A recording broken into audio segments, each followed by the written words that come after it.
तर देशात सातत्यानं इंधनाची दरवाढ होतीये. महागाईचा सामान्यांच्या जीवनावर परिणाम होतोय. मोदींनी महागाई नियंत्रणात ठेवू असं सांगितलं होतं. नियंत्रित याचा अर्थ टप्प्याटप्प्याने झटका देऊ हे त्यांचं सूत्र असावं, असा टोला शरद पवारांनी लगावलाय. सातत्यानं हे दर वाढत आहेत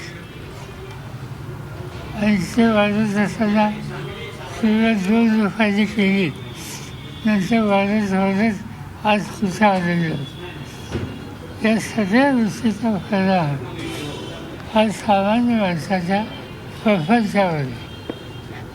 प्रधानमंत्र्यांनी सुरुवातीला सांगितलं की आम्ही महागाई नियंत्रित ठेवतोय, पण नियंत्रित याचा अर्थ टप्प्याटप्प्याने हा झटका द्यायचा हे त्याचं सूत्र आहे. आणि त्याची राजकीय किंमत सत्ताधाऱ्यांना योग्य